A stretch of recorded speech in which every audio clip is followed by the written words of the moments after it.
Hey everyone, welcome to Vini tutorials. आज के इस वीडियो में हम पढ़ेंगे क्लास 8 हिस्ट्री का chapter number 2 from trade to territory का एक दूसरा सब टॉपिक मेजर टॉपिक जो कि है कंपनी रूल एक्सपेंड्स।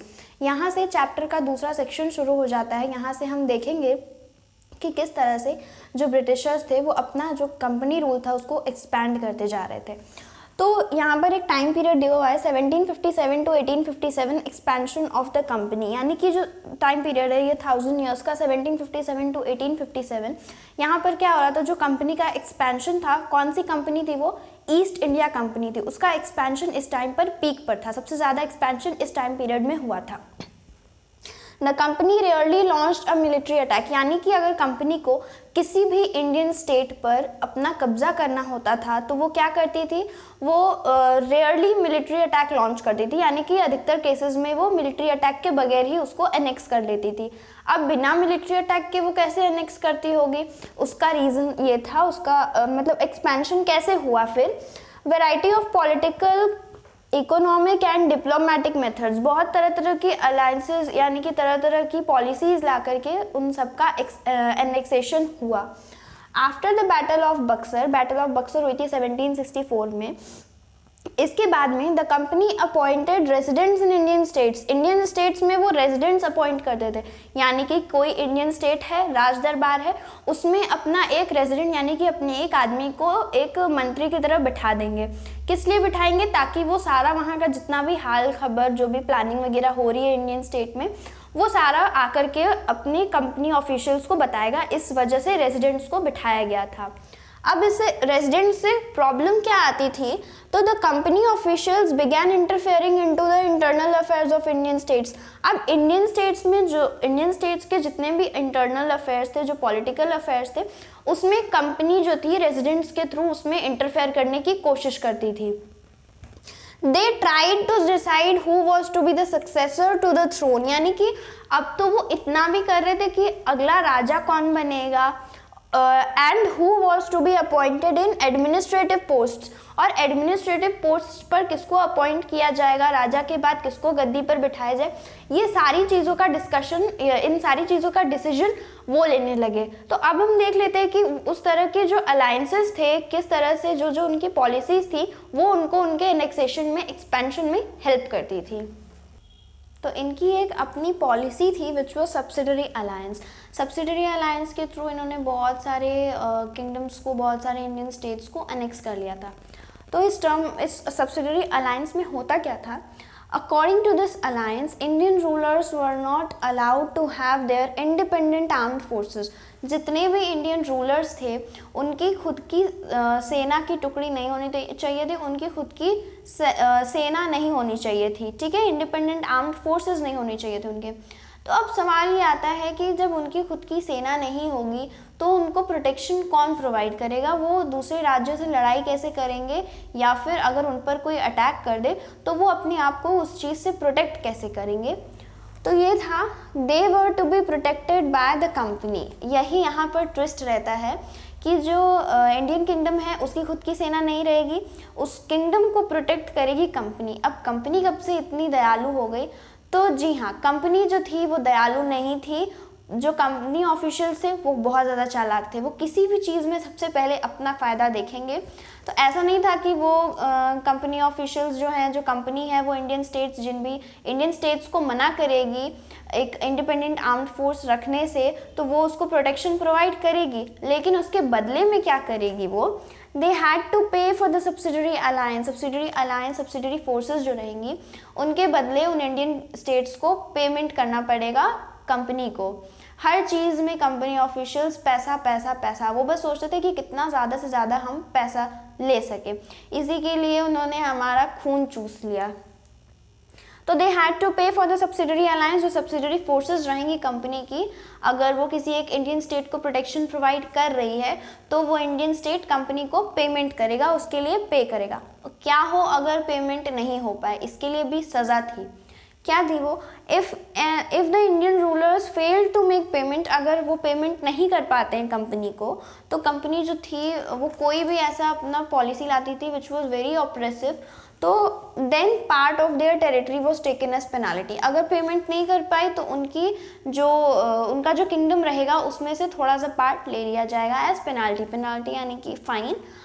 सो एक एग्जाम्पल दिया हुआ है बुक में, जब गवर्नर जनरल रहते हैं रिचार्ड वेलेस्ली के टाइम पीरियड में नवाब ऑफ अवध, जो अवध के नवाब रहते हैं, he was forced to give over half of his territory. वो पेमेंट नहीं कर पाते हैं सब्सिडरी अलायंस का, सब्सिडरी फोर्सेस का, तो उनको फोर्स किया जाता है, उनकी आधी किंगडम ले ली जाती है। कब? जब रिचार्ड वेलेस्ली जब गवर्नर रहते हैं। तो अब हमारा जो नेक्स्ट सब टॉपिक है वो टीपू सुल्तान के बारे में। तो हम उनकी अब पूरी लाइफ स्टोरी पढ़ लेते हैं कि उनके साथ क्या क्या चीज़ें हुई। तो ये जो हमारा मेजर टॉपिक है कंपनी रूल एक्सपेंड्स, इसमें फर्स्ट जो सब टॉपिक है that is Tipu Sultan the tiger of मैसूरी।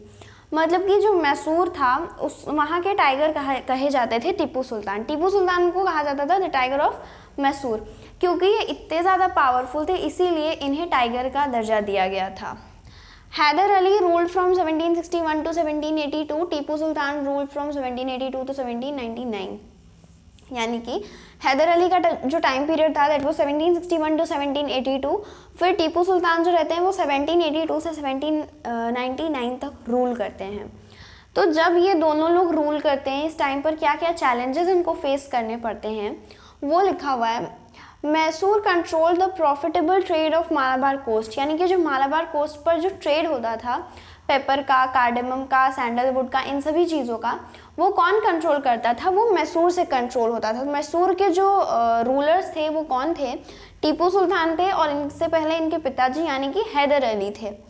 फिर इन 1785 first Tipu Sultan stop the export of sandalwood, paper, cardamom. यानी कि सबसे पहले तो टीपू सुल्तान जो रहते हैं वो खुद ही मैसूर से मतलब कि मैसूर से सैंडलवुड यानी कि चंदन, पेपर, कार्डेमम, इन सारी चीज़ों का जो रहता है ट्रेड बैन कर देते हैं कुछ टाइम के लिए।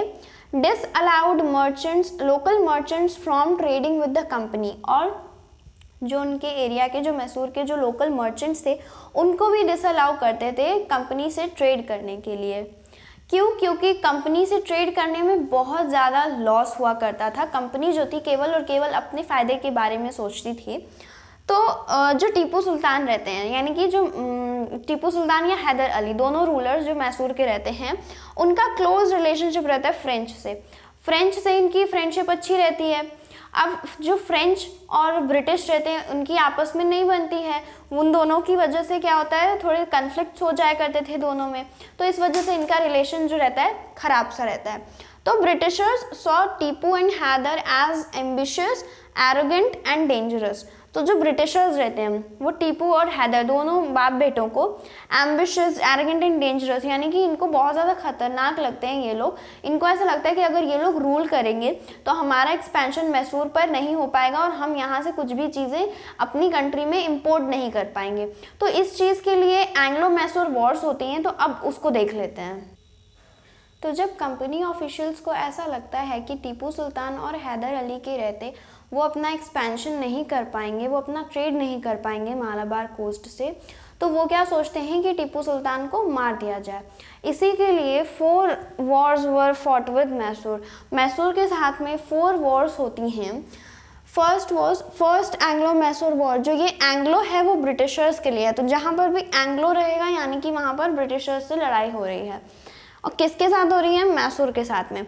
तो फर्स्ट एंग्लो मैसूर वॉर जो रहती है वो होती है 1767 और 1769 के बीच में। यानी कि जो फर्स्ट एंग्लो मैसूर वॉर होती है वो 1767 से 1769 के बीच में होती है। फिर second Anglo Mysore war 1780 to 1784, 1780 से लेकर के 1784 तक चलती है। थर्ड एंग्लो मैसूर वॉर जो रहती है वो 1790 से 1792 तक चलती है। फिर ये जो लास्ट है फोर्थ एंग्लो मैसूर वॉर वो 1799 में होती है। तो ये जो लास्ट एंग्लो मैसूर वॉर होती है ये थी battle of Srirangapatnam. Tipu Sultan was killed, यानी कि 4 मई 1799 को ये इस बैटल में टीपू सुल्तान की डेथ हो जाती है, उनको मार दिया जाता है। कौन सी थी ये battle? Battle of Srirangapatnam. Mysore was under Wodeyars. अब जब टीपू सुल्तान की डेथ हो जाती है तो वोडियार्स के अंडर में मैसूर को दे दिया जाता है। मैसूर के रूलर्स अब हो जाते हैं वोडियार्स। वोडियार्स जो रहते हैं ये फॉर्मर रूलिंग डायनेस्टी रहते हैं, यानी कि टीपू सुल्तान और हैदर अली से पहले इनका रूल रहता है मैसूर पर। तो आज के वीडियो में बस इतना ही। आई होप चीज़ें क्लियर होंगी। Please like share and subscribe to my channel. अगले वीडियो में हम अपना नेक्स्ट सब टॉपिक पढ़ेंगे which is war with the Marathas. Thank you very much.